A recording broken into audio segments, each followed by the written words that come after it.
votre roman Rivant, où le chemin de sable vient de paraître en langue allemande, après plus de 16 ans depuis sa parution, est-ce que cela vous réjouit? Oui, cela me réjouit beaucoup, parce que ça devait être traduit depuis longtemps. Mais comme c'est fait, donc je suis très contente. Vous êtes en ce moment en tournée en Suisse et en Allemagne. Jusqu'à présent, quelle a été la réaction du public par rapport à Rivant et aux réflexions assez inhabituelles sur la thématique de la polygamie, de la monogamie?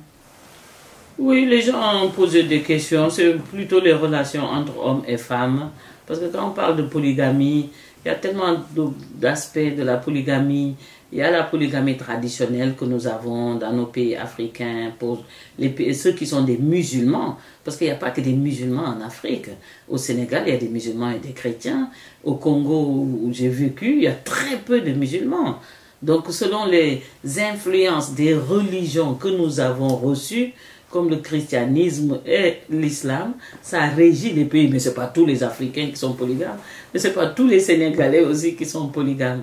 Donc, quand les gens... Ils veulent comprendre, ils veulent savoir. Et nous aussi, je leur dis que nous aussi, de notre côté, on veut aussi comprendre, savoir comment quelqu'un se marie avec une femme et puis il a des maîtresses avec le mensonge. Pourquoi il ment? Chez nous, le mari dit à la femme, je veux épouser la femme là. Il dit, ah bon, c'est quelle famille? Si elle est d'accord, elle reste. Si elle n'est pas d'accord, elle part. Donc, il n'y a pas de problème. Au Congo, les gens sont mariés avec une femme, mais ils ont des bureaux. On dit, c'est quoi des bureaux? C'est les maîtresses officielles. Parce que quand le mari trompe sa femme, tu étais où? J'étais au bureau. Donc, on a appelé les maîtresses des bureaux. Donc, d'un pays à un autre, c'est une question de relation entre hommes et femmes. Comment des sociétés les organisent, en plus de l'influence du christianisme, l'influence de l'islam, qui nous ont imposé, il faut se marier avec une seule femme. L'islam dit, vous pouvez vous marier, si vous voulez, jusqu'à 4. Mais pour ce qui est du Sénégal, le pays, ce que je peux dire, au Sénégal, la loi permet la polygamie si la femme le veut et a pris un bic et a signé. Si elle ne veut pas, elle dit, je ne veux pas.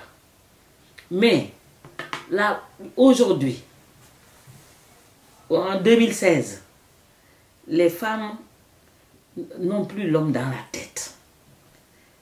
Elles veulent travailler, elles veulent étudier, elles veulent travailler au marché, elles veulent du crédit, elles veulent du commerce, elles veulent un petit champ, elles veulent vendre, elles vendent le poisson. C'est la dynamique économique du continent. Parce qu'il n'y a pas beaucoup de travail pour les hommes, ce sont les femmes. Et plus les femmes sont autonomes financièrement et économiquement, déjà traditionnellement, on n'a pas l'homme, on n'a pas le prince charmant dans la tête. On n'a pas lui Cendrillon, Blanche-Neige, Prince Charmant. On ne connaît pas Prince Charmant. On se marie parce qu'il faut se marier, faire des enfants. Ce n'est pas des histoires de pour le meilleur, pour le pire, coller ton pied, mon pied. 24 heures sur 24. Non, on est ensemble pour des projets de vie, mais on n'est pas ensemble pour vivre la vie. Voilà. Parlant de projets, est-ce qu'il y a des projets sur lesquels vous travaillez Oui, en ce moment, oui, je travaille sur un nouveau roman en 3 parties. Tout à fait, une partie de ce roman est tout à fait insolite, parce que je travaille sur les saveurs et les goûts. Parce que, comme on parlait des sens, les gens ne vivent plus les sens, ils ne regardent pas bien, ils regardent avec des clichés, ils n'entendent plus, c'est l'indifférence. Ils ne goûtent plus, ils mangent en marchant, ils ne savent même pas ce qu'ils mangent, ils mangent avec le portable, ils ne sentent plus, ils ne touchent plus personne. Donc je travaille quelque chose sur les goûts et les saveurs, entre autres. Et puis une question concernant la situation, le rôle des écrivaines contemporaines dans l'Afrique francophone, en comparaison avec votre propre rôle, votre situation, y a-t-il eu des changements et lesquels, s'il y en a eu? Non, le rôle des écrivains, d'abord un écrivain écrit, ensuite dans ce qu'il écrit, il est interpellé interpellé par des sujets, des situations dans son environnement. Mais on est passé d'une littérature post-coloniale avec des femmes comme Aminata Sow Fall, Mariam Abba, une génération, et puis une autre génération est venue qui a plus parlé de problèmes de société concernant la sexualité, parler de viol, parler d'inceste, de tous ces sujets tabous qui ont osé dénoncer ça. Il y a des femmes écrivaines qui dénoncent aussi la violence, les violences conjugales contemporaines, parce que nous vivons comme des Européens maintenant, donc il y a de la violence conjugale qu'on ne connaissait pas dans les sociétés traditionnelles.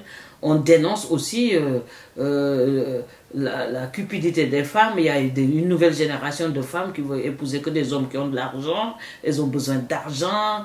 Donc les femmes écrivaines soulèvent ces problèmes-là, mais en même temps soulèvent des problèmes politiques, des problèmes économiques, etc. Et que depuis 5 ans, 10 ans maintenant, beaucoup de femmes, beaucoup d'écrivains africains, et des hommes et des femmes, sont un peu plus ou moins engagés dans une forme de littérature qu'on appelle littérature monde.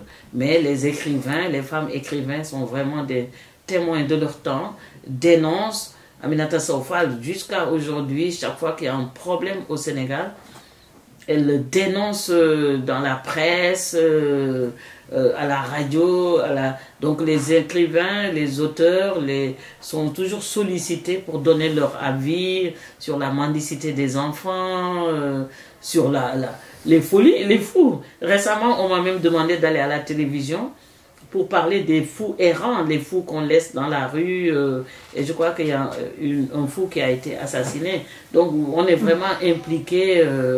Ce n'est pas des écrivains bourgeois installés chez eux. Ils participent à vraiment cette réinvention du continent africain.